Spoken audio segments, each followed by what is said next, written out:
Let's talk about another team that got their first win. Because the Giants did. The Rams did. Whose house? Let me tell you, man. Let me tell you something, man. I'll tell you what, man. It's great watching high-end quarterback play from somebody playing it at the highest level. I know that sounds ridiculous. But watching somebody who can play quarterback at the highest level do it when they don't have, apparently, the weapons that they are used to having because of injury. And we saw both do it. I'm putting Purdy in this category because he was awesome yesterday. He was terrific yesterday. But Matthew Stafford has been doing it for well over a decade. And I know we're paying attention to it more now that he's out here in market number 2 and he's got a ring on his finger. He plays for the Los Angeles Rams, and the 49ers are defending NFC champs. And when the Niners and the Rams and Shanahan and McVay are dialing up plays against each other's defenses, it's just fun to watch. And this photograph we're seeing of Tutu Atwell catch a ball, I don't know if it's the one that, it's the one that he caught here. He threw one as well. Yeah. So McVay was deep in his bag, but you're also seeing in this photograph the sea of red in the crowd here in Los Angeles. And I know the whole thing is whose house is it? When the Niners are there for the fans, it's their house. And the Rams fans are the Rams went silent snap count in their own house. So they're battling an 0-2 start. They're battling a dreadful Week 2 loss. They're battling the injury bug where the left side of the offensive line is totally revamped. And their two best receivers, two of the best, maybe the best wide receiver combination in the NFL, can make an argument, Kupp and Nakua, or that they're out. And Stafford down 10 leads it. When he's slinging it, different arm angles, he's getting hit too all the time. Kind of feel like he's being scraped up off the ground every time. Kyren Williams with 3 touchdowns, doing his thing. He was very prideful here when we told him what his fantasy ranking was. He just hardly comes off the field too. Touchdown machine. Good Lord, was that a fun football game? Must have been insane to be there too. Insane to be there. Energy was crazy, and like you said, the sea of red. 3 quarters, Niner fans, it was absolutely packed with red and gold. And Kyren Williams flipping into the end zone. Oh, that was wild. And just everybody needs to seek it because he wasn't contacted, I don't believe. No, he did it to avoid the contact. Contact, yeah. He flipped over the defender that went for his ankles at the goal line. He flipped over them. Also, that was a pass play in which he beat Fred Warner in the slot. Dude's to really get to the end zone. Talented. And Fred Warner is awesome. The best of the best. Yeah. And,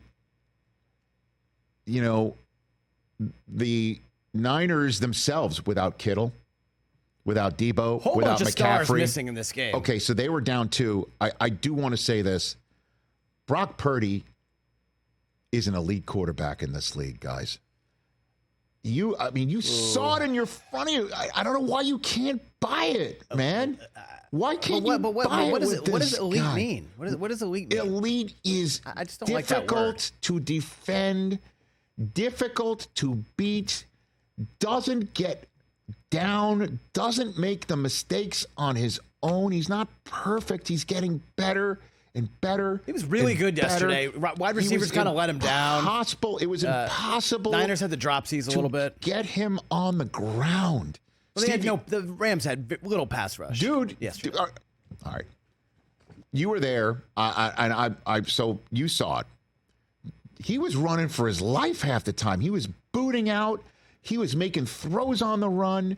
Jawan Jennings was just superlative. He was incredible. He was wide open on all those touchdowns. But the times where the Rams defensively couldn't catch their breath because he just is relentless. Brock Purdy is relentless. And he's supposed to be the quarterback who's the sum of all the other parts. The parts were not there yesterday. And Ayuk is not even A+ yet.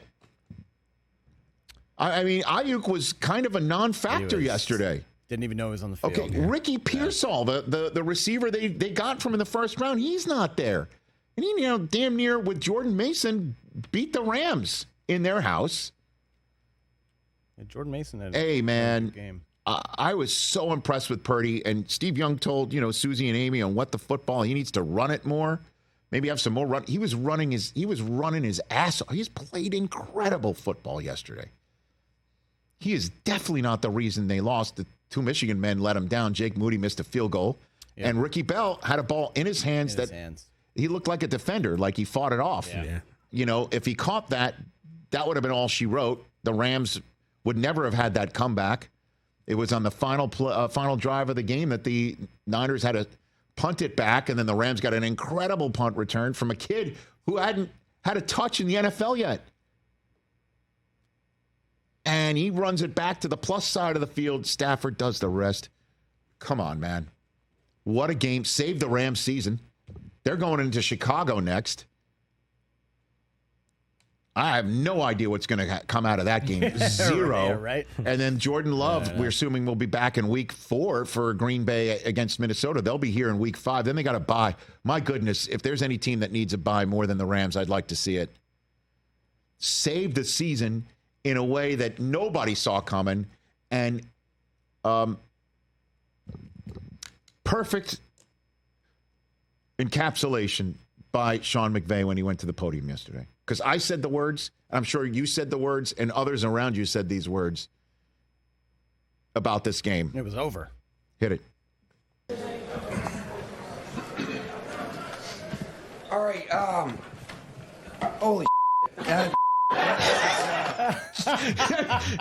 That's it. That sums it up. Yeah, that sums it up. Holy yes. I mean, holy yes. I mean, that's good. That's it. Holy yes, GD. Yeah, that's come on. I mean, pretty much it. That sums it up. And the Niners are 1-2. I'm not concerned about them. Everybody, you want to jump on the Niners suck or the coach doesn't win big games. You want to jump on that bandwagon. Okay. New England next, Arizona at home. They do have a short game at Seattle. That's pretty important. Kansas City and Dallas after that. Let's see what, McCaffrey comes back, Debo comes back, Kittle comes back. We'll see. Okay? It's a heck of a stretch. They can get right the next 2 games at home with all due respect to Arizona, obviously. But I'm not worried. I'm not worried. Not worried at all? Nope. At all. 0.0 concern about the San Francisco 49ers. You're not concerned it just could be one of those weird years where guys are hurt the whole season? Well, I mean, if they're hurt the whole season, then obviously I'm concerned. I'm just assuming they IR'd McCaffrey for a reason. He'll come back. Pearsall will come back and add a nice little thing. By the way, I'd suggest maybe we hop on that in our fantasy league. Well, you just let everybody know. I don't care. Because we'll still beat them. We're making business decisions ourselves, Understandable. Pearsall's coming back. Debo will come back. Kittle. Like, these aren't, broken bones that are going to keep them out for the entire year. No, it's kind of worse, I got actually. it. I'm not concerned for Calves them. and Achilles. I got it. I'm not worried. Not worried. It's 1-2. This thing can turn around in a hurry. Remember last year? They lost to Minnesota, which is, I guess, their annual ritual. And then everyone's wondering, how bad are they? Remember they came off the bye and went to Jacksonville, and we're like, uh-oh, here they go. And then they pounded them and made the Super Bowl. I'm not worried. Let's say 2 teams from the West make it. Which 2? Oh, God. I mean, you got to go with Seattle right now because they're 2 up on everybody. Right. And then I'll go Niners. Because we'll see what happens. I mean, this was great for they had to have this. The Rams had to have it. Yeah. But there's a rabbit and there's a hat. I don't know if they can keep pulling it out until. But let's see, would Kupp and Nakua come back? Make it around 500 at that point? Maybe. It's fun. They've got just guts and a moxie. They got a quarterback. Guts and moxie, yeah. Do they ever? And it was basically a road game. Do they ever? Yesterday. Oh, my God. It's kind of crazy. Yeah. Catch the Rich Eisen Show every single day on the Roku Channel, 12 to 3 Eastern, for free.